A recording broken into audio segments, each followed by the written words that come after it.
Hello everyone, मैं आ गई हूँ एक नए वीडियो के साथ। जैसा कि लास्ट लेक्चर में हम पढ़ रहे थे linear equation in two variable, ये उसका लास्ट लेक्चर होने वाला है। ये बहुत ही इजी चैप्टर है, बहुत जल्दी खत्म हो जाता है। आज हम लास्ट लेक्चर की तरह ही कुछ क्वेश्चन करने वाले हैं, जहाँ पे हमें ए, बी और सी की वैल्यू को निकालना है। आज हम उससे रिलेटेड और क्वेश्चंस करेंगे, इस चैप्टर को खत्म करेंगे और इसके बाद जो हमारे मेन कुछ ज्योमेट्री के चैप्टर्स हैं हम उनको शुरू करेंगे। अगर आप चाहते हैं कि मैं यूक्लिड्स ज्योमेट्री भी कराऊं और उसके स्टेटमेंट्स भी एक एक करके समझाऊं तो आप कमेंट करें, मैं वो भी कराऊंगी। वरना इसके बाद हम ज्योमेट्री की शुरुआत करते हैं। आइए आज के क्वेश्चंस करते हैं। आज वाले क्वेश्चंस भी हमें बिल्कुल कली की तरह करने हैं, जहाँ पे हमें सबसे पहले जो हमारी लीनियर इक्वेशन है उसे स्टैंडर्ड फॉर्म में लाना है, जो कि है ax plus b y plus c is equal to 0। और उसके बाद x और y के पास में जो a और b दिए हैं उसे एज अ कोफिशिएंट इंडिकेट करना है और c की वैल्यू लिखनी है। तो सबसे पहला है इसमें y minus 2 is equal to 0। ये सबसे पहला क्वेश्चन है। यहाँ पर आप देख सकते हैं कि ये जो 2 है ये c को इंडिकेट करता है, क्योंकि c के पास में कोई भी वेरिएबल नहीं होता है, तो जिस वैल्यू में वेरिएबल ना हो वो c को ही इंडिकेट करता है। तो हम सबसे पहले c की वैल्यू लिख देते हैं -2। अब हमारे पास आता है, हम -2 इसलिए लिखे हैं क्योंकि जो ओरिजिनली साइन होती है वो प्लस की होती है, लेकिन अगर ये माइनस है तो c -2 कहलाएगा। अब हमारे पास a और b निकालना बाकी है। आप देख सकते हैं जो b होता है वो हमेशा y के पास होता है, यहाँ कुछ नहीं है तो b तो हो गया 1। अब अगर a होता तो वो क्या होता, क्योंकि x कुछ भी नहीं है तो a हो जाएगा 0। As simple as that, a 0 हो जाएगा। अगर आपको नहीं समझ में आया कि ये 0 क्यों हुआ तो मैं बता दूं, x कहीं ना कहीं 0 रहा होगा तभी ये 0 हुआ। मैं लिख के बता देती हूँ। जो भी a की वैल्यू थी उसे हमने x के साथ यानी 0 के साथ इंटू किया, प्लस जो बी वाई दिया है -2, तभी ये पूरी वैल्यू 0 बन गई। तो एट द एंड a भी 0 ही होगा। ठीक है, अब अगले क्वेश्चन की तरफ बढ़ते हैं। ऐसा ही सेम एक और क्वेश्चन है।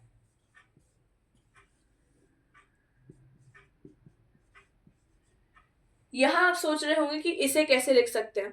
जैसा कि आप देख रहे हैं ये तो पक्के से c को इंडिकेट करती है, तो सबसे पहले आप c को 10 लिख दो।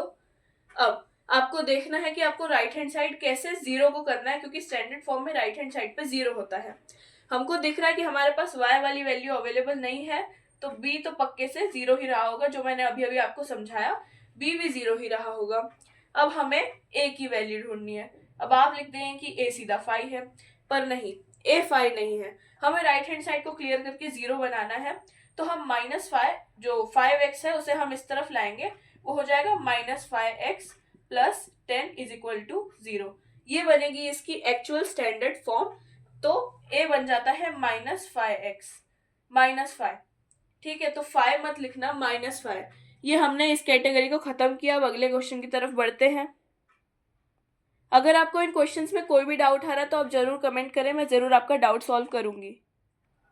कल हमने जैसे एक पेन से रिलेटेड क्वेश्चन किया था, जहां पे हमें एक ऐसा ही word problem kind of question दिया हुआ था, जहां हमें x और y जैसे को लेट करके हमें उसकी वैल्यू को फाइंड करना था और उसे लीनियर इक्वेशन में रखना था।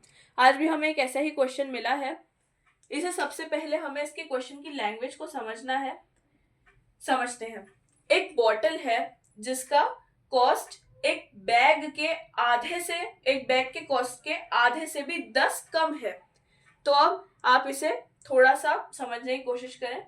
मैं पहले लेट कर देती हूं।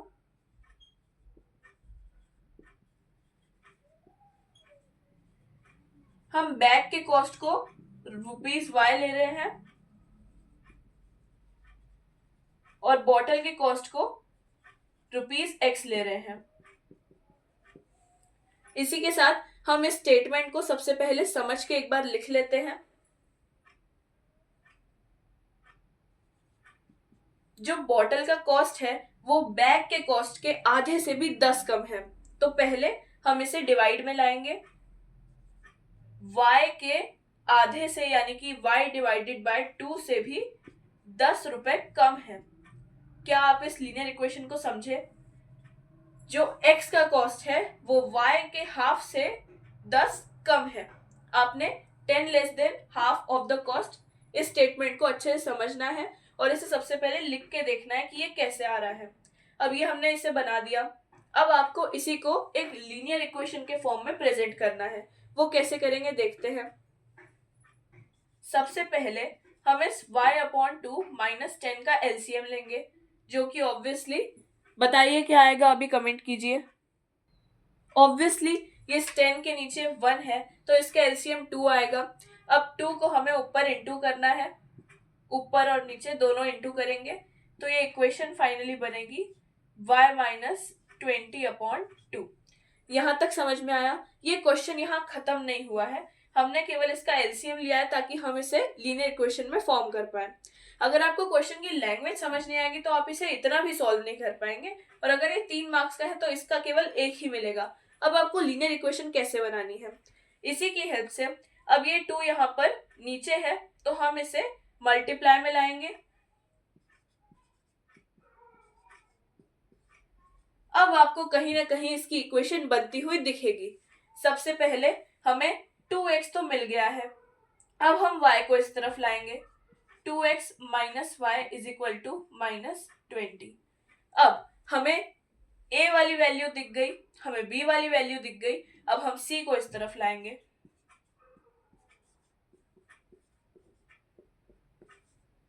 ये बन गई इसकी लीनियर इक्वेशन और यही है इसका आंसर। यहाँ पे अगर आपको क्वेश्चन में दिया हो कि आपको एबीसी की वैल्यू भी बतानी है तो मैं बता देती हूँ। इस क्वेश्चन में नहीं है, लेकिन अगर इसे बताएं तो a की वैल्यू 2 है, b की वैल्यू -1 है क्योंकि यहाँ पे माइनस है, तो b की वैल्यू -1 है और c की वैल्यू 20 है। इस तरह से आपको ऐसे क्वेश्चंस को सॉल्व करना है जहाँ पे क्वेश्चन की लैंग्वेज को समझना सबसे ज्यादा जरूरी होता है। अब आइए नेक्स्ट क्वेश्चन की तरफ बढ़ते हैं। अब देखिए अगले क्वेश्चन में क्या दिया है। ये भी एक काफी फेमस क्वेश्चन है जो आपको गूगल और कई जगहों पर मिल जाएगा। ये काफी स्कूल्स के क्वेश्चन पेपर में देखने को मिलता है।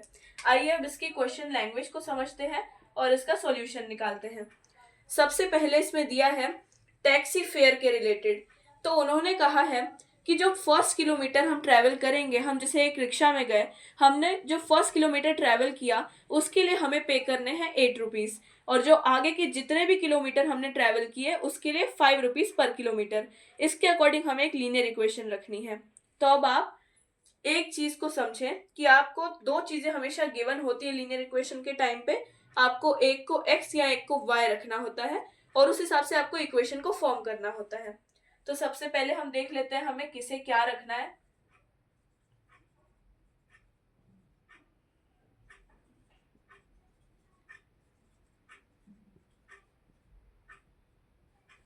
अब हमने सबसे पहले हमें यहाँ पर है कि किलोमीटर और फेयर 2 चीजें दी हुई हैं। फेयर जो है वो किलोमीटर ट्रैवल्ड पर डिपेंड करेगा। अब आपने जितने किलोमीटर उस ऑटो में रहा है, उस ऑटो को जितना किलोमीटर चलवाया है उतना ही आपका फेयर आएगा। तो हमने किलोमीटर को x मान लिया और जितना फेयर है उसे y मान लिया। अब इसे लेकर हमें एक इक्वेशन बनानी है। हमें दिया हुआ है कि जो फर्स्ट किलोमीटर का फेयर है वो ₹8 है और आगे के किलोमीटर का फेयर 5 है। हमें इसी को लेके एक इक्वेशन को फॉर्म करना है। सबसे पहले आपको ये समझना है कि जो y है वो है x पर डिपेंडेंट। आप एक बार जो रफ कॉलम होता है वहां पर एक बार सोच लीजिए आपको कितने किलोमीटर लेने हैं, तो आपको इस क्वेश्चन को समझने में काफी आसानी हो जाएगी। फॉर एग्जाम्पल हमने लिए 6 किलोमीटर, 6 किलोमीटर ले लिया। आपको न्यूमेरिकल वैल्यू में एग्जाम में प्रेजेंट नहीं करना है, केवल लीनियर इक्वेशन में करनी है। लेकिन अगर आपको समझने में दिक्कत होती है तो पहले आप साइड में सोच लें कि आपको कितने किलोमीटर ट्रैवल करना है। फॉर एग्जाम्पल हमने 6 किलोमीटर ट्रैवल किया। फर्स्ट किलोमीटर के लिए हमें 8 रुपीज देने पड़ेंगे और उसके अलावा 5 किलोमीटर के लिए हमें 25 रुपीज देने पड़ेंगे, जो होता है 33। मतलब आपकी इक्वेशन बनेगी 33 is equal to 6 into 5 plus 3। ये मैंने क्या किया मैं समझाती हूँ। हमने अभी अभी ये लिखा y is equal to x और उसके अलावा जो उसका पूरा फेयर है। अब हमने अब जो 6 किलोमीटर सोचा उसके अकॉर्डिंग फेयर तो 33 आ रहा है। 8 प्लस 25, 8 मतलब फर्स्ट किलोमीटर और 25 मतलब हमने 6 किलोमीटर लिया, फर्स्ट का फेयर 8 और बचे हुए 5 का fare 25 according to the question. ठीक है, तो हमने अगर 6 किलोमीटर ट्रैवल किया है तो फेयर आ गया 33। 33 कैसे आया? सबसे पहले तो हमने 6 किलोमीटर ट्रेवल किया और हर किलोमीटर के लिए 5 रुपए तो लगे ही हैं, तो हमने 5 से मल्टीप्लाई कर दिया। अब जो फर्स्ट किलोमीटर है उस पे 3 रुपए एक्स्ट्रा लगे हैं। तो आप समझ रहे इस इक्वेशन में क्या है? ये 3 रुपए मैंने मन से लिखे, लेकिन आप इसे निकालेंगे, अगर आपको पता ना हो ये कितना है तो मैं बता दूं कि जब भी कोई ऐसा क्वेश्चन दिया होता है तो जो ये फर्स्ट किलोमीटर होता है और जो बाकी के सब्सिक्वेंट डिस्टेंस के लिए जो किलोमीटर के लिए फेयर दिया होता है, आपको इसे सब्ट्रैक्ट करना है इक्वेशन बनाने के लिए। अब 8 में से 5 गए तो 3, मतलब जो बाकी सारे किलोमीटर हैं सब पे 5 चार्ज तो दिया ही है, लेकिन फर्स्ट वाले पे आपने सिर्फ 3 रुपए ज्यादा दिए हैं। तो 33 तो हमारा फेयर हमारा आ गया जो हमने 6 किलोमीटर का निकाला। उसके बाद आपने टोटल 6 किलोमीटर चले, ये उसका 6 है, और सबके लिए आपने 5 रुपीज पे किए, ठीक है। तो मतलब 6 तो आ गया किलोमीटर यानी कि x, और ये 5 तो हमारा चार्ज था 5 रुपीज। फर्स्ट किलोमीटर पे आपने 3 रुपीज एक्स्ट्रा दिए तो +3। इसी तरह से आपकी इक्वेशन बनती है यहीं से। ये जो है ये y की वैल्यू है, ये हो गया x की वैल्यू अब हमने 6 ली है, आप कुछ भी और ले सकते हैं। यहाँ पे आपको अगर वैल्यू नहीं लेनी है तो आप सीधा सीधा इसे 5x लिख दे +3। अगर आपको अभी भी इक्वेशन समझ नहीं आई, आप वीडियो फिर से एक बार देखें, मैं एक बार फिर इसे समझाती हूँ। ये इसका फाइनल आंसर है जिसकी हमने लीनियर इक्वेशन अभी अभी निकाली। मैं एक बार फिर समझाती हूँ। देखिए, जो फेयर होता है वो हमेशा किलोमीटर ट्रेवल पर डिपेंड करता है। हमने टोटल 5 रुपए दिए हर किलोमीटर के। फॉर एग्जाम्पल ये x जो है वो किलोमीटर है, मैंने 3 किलोमीटर ट्रेवल किया। अब 3 किलोमीटर ट्रेवल किया तो 15 + 3 18 रुपए मेरा फेयर हो गया। अब चाहे इसे कैलकुलेट करके देख लीजिए। तभी मैंने पहले रफ कॉलम में 6 को एज्यूम किया था ताकि ये समझना इजी हो जाए।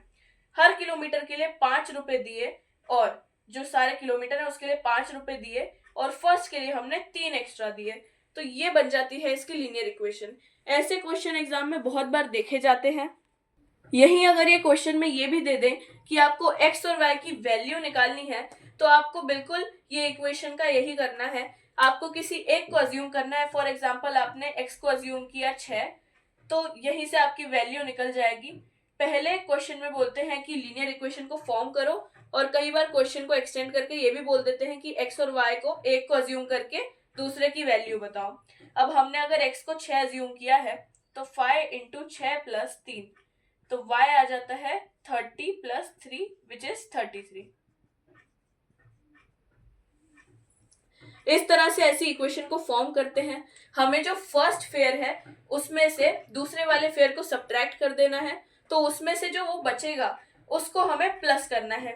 वो क्यों, मैं एक बार फिर बता देती हूँ कि ये जो फेयर है वो किलोमीटर्स पे डिपेंड करेगा, और जो हमारा एक्स्ट्रा फेयर है जो केवल फर्स्ट पे लग रहा है उसे हमें यहाँ पे एडिशन में रख देना है। As simple as that. अब बस कुछ एंडिंग ही बची है इस चैप्टर की, उसके बाद इस चैप्टर को हम आज की वीडियो में खत्म कर देंगे। अगर आपके कोई भी डाउट हो या फिर आपको एग्जाम्पलर या किसी भी क्वेश्चन में डाउट हो तो आप जरूर कमेंट करें, मैं वो भी करवाऊंगी। इस कैटेगरी का हमने एक भी क्वेश्चन नहीं किया था जहां हमें सॉल्यूशंस को निकालना होता है। ऐसे क्वेश्चंस में काफी लोग कंफ्यूज होते हैं कि इसका सॉल्यूशन आखिर निकलेगा क्या। आपको यहाँ पर 2 सॉल्यूशन निकालने हैं। एग्जाम में ऐसा भी आ सकता है 3 या 4 या 5 सॉल्यूशन निकालने हो, मार्क्स पे वेरी करता है। इसको कैसे निकालते हैं? सबसे पहली बात, आपको x को कुछ लेट करना होता है, जैसे कि let x be 5। Random number आपको एक लेट करना होता है, आप 1 2 0 कुछ भी कर सकते हैं। Let x be 5। x को अगर हमने 5 मान लिया plus 5y is equal to 90। 9 5 45 plus 5y is equal to 90। आपको किसी तरह बस y को अकेला करना है और सब चीजों को y से दूर शिफ्ट करना है। यहाँ पर ये प्लस में है तो वहां जाकर ये माइनस में हो जाएगा। इसी तरह से आपको y की वैल्यू मिलेगी 45/5 विच इज 9, तो y आपको 9 मिल जाएगा। तो यहाँ आपको इसका पहला सोल्यूशन मिल गया कि अगर आप x को 5 एज्यूम करते हैं तो y 9 आ जाता है। दूसरे सोल्यूशन में आप x को 1 या 2 भी अज्यूम कर सकते हैं। Let x be 1। अगर हम x को 1 मानते हैं तो 9 into 1 plus 5y is equal to 90। 9 plus 5y is equal to 90। 5y is equal to 90 minus 9। 5y is equal to 81 और y की वैल्यू एट दी एंड आ जाएगी 81/5। आपको इसे इससे ज्यादा सॉल्व नहीं करना है, ये इसका सही आंसर हो जाएगा। जहां आपने अगर x को 1 माना तो y 81/5 आ जाएगा, x को 5 माना तो y 9 हो जाएगा। इस तरह के क्वेश्चन एग्जाम में काफी बार देखे जाते हैं जहां पे हमें सॉल्यूशंस को निकालना होता है। आज मुझे लगा था कि ये चैप्टर यहीं समाप्त हो जाएगा, लेकिन अभी भी कुछ क्वेश्चंस बच गए हैं और वीडियो काफी लंबी हो चुकी है, तो आज के लिए मैं यहीं पर इस लेक्चर को समाप्त कर रही हूँ। लेकिन मैं अगले लेक्चर में इसके कुछ और ज़रूरी क्वेश्चंस को लेकर आऊँगी और अगले लेक्चर में इस चैप्टर को ख़त्म कर देंगे हम और उसके बाद हम नया चैप्टर शुरू करेंगे। आज के लिए थैंक यू।